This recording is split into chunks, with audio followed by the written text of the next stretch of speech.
this is a hot topic. This is a scary. Like, so you guys are going to hear us say the words, and then some people are going to blow steam and go, "What that?" And others are going to go, "Well, that might be a good idea." I would recommend people sit down before we say this. If you're in recovery, have a seat. We're talking about safe houses. Safe injection houses. Safe injection houses. The notion is this, that a local or even a national government may have designated sites where people can come and go freely. Yep. And can, use heroin. Or just whatever. Methamphetamines. Yeah, whatever. Anything that they would normally be using anywhere else. Intravenously, I think, only, right? It's just that. Yeah, I imagine there maybe people would slip in other things as well. I mean, I don't think they police the area. A drug list? You're not. Oh, you're not on the list. Sorry, buddy. You're not injecting. Get out of here. But the idea is that in this site, in this location, people would have access to clean needles and syringes, and I guess antiseptic wipes to make sure the skin's clean enough for an injection. Professional maybe oversight, nurses. Professional nurses oversight, and then also rescue medications like naloxone if someone were to overdose. Right.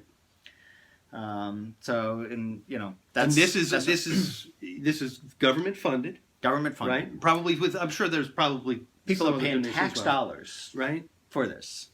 In your city, in our city, whatever city, where these people can go and not end up dying, which is the curse of the modern opioid epidemic, is people are dying. I think more young people die from overdoses now than car accidents, is what I believe I read. So than car accidents, and actually per year, more people are dying for overdose of opiates than per year American soldiers died in Vietnam. Wow.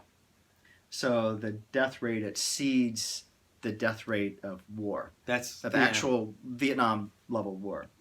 So it's a big deal, and this is in response to some of the European cities and Denmark, Finland and I think Canada and was it Vancouver, Alberta, or something like that. And it seems like that this is a harm reduction method. Obviously, it's not meant to get people into recovery; it's meant to keep them from dying. And keep people from... Actually, let's just put it this way. It's meant to give people a chance to stay alive long enough to get into recovery. I think that's the ultimate goal, is that eventually people will stop using that. But in the meantime, they won't die. Yeah. So that is harm reduction. Well, why not? Why not keep people alive? That's a loaded question. Depends on who it is and if they owe me money or not. Well... we were talking about this, and I since I normally take the recovery side, since I'm in recovery myself, I think what stops people is they hear the catchphrase like harm reduction, and most people who are in recovery, especially 12-step groups, because they're so focused on complete and total abstinence, as they should be. Obviously, I'm not saying anything against that, but the mantra is total abstinence equals recovery, and harm reduction, such as a methadone program or any type of program that would keep people alive versus shove them into a change sort of mindset, is really not valid or not helpful. But I think that by doing this, people they look at it as maybe a threat to recovery or a threat to the recovery mindset. People are very upset about it. I've heard people just rail against this as if it's going to cause more people to use. It's going to exacerbate the problem versus help the problem. I don't know that I believe it's going to make it worse.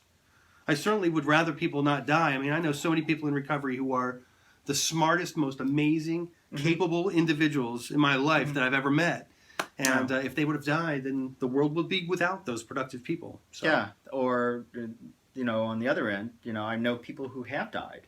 Oh, yeah. The world is smaller, for that. So, if it's but also, I mean, it kind of touched on what seems almost like a binary vision of recovery or not recovery. Yeah, it's all versus in between, kind of thing. And one of the,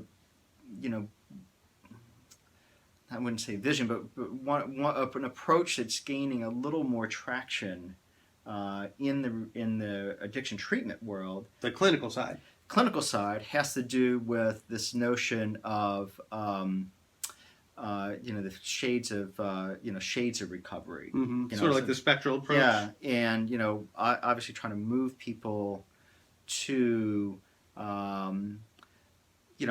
what you and I have talked about as recovery is the kind of personal growth, relationship growth, Mm-hmm. just being able to deal with things in a much better way than kind of relying on drugs, alcohol, whatever as a way of dealing. But this notion of recovery is maybe a little more accepting, perhaps, of some things that a traditional abstinence-based recovery would not be. So that's that may be one of the forces that's allowing the notion the safe injection sites to I like that. to grow. I like that term, accepting, because I think one of the problems with seeking treatment at all is if a person is actively using, especially an opiate addict who maybe when you say the word bottom, for opiate addicts it can be the bottom is the bottom for many of them, and I think that fear of being judged, that fear of just people looking at them as junkies or whatever the derogatory term is, if they can go to a place and be treated as a human being, be helped, be talked to by a nurse, be a healthcare professional, and they can build a rapport. When that person is ready to get treatment, he may be much more willing to go and talk to somebody he's familiar with at this site and say, hey, I think I'm ready to stop, versus he doesn't know anybody. Yeah. Something very similar I know here in Baltimore that Baltimore has actually been at the forefront of the U.S. for needle exchanges. I didn't know that. And Really? it's actually Okay. So it's the public health commissioner. This goes back quite a while. This been really pushing for this, and what we found. So there was some data, U.S. data, to support. Not exactly safe injection sites, but at least the needle exchanges. It seems to drive down the incidence of needle-borne diseases like HIV and hepatitis, and seems to actually, for people who participate in needle exchanges, seems to, be a pathway that some people get into treatment. Right. kind of the thing. If you go to a barbershop enough, sooner or later you're going to get your hair cut. Right, sort of like the way they term it in negative with meetings, where if you hang out with users, you're going to use. If you hang out with some type of treatment professionals, eventually you might sooner get or help. later, you just I like say, that. well, I give it a shot.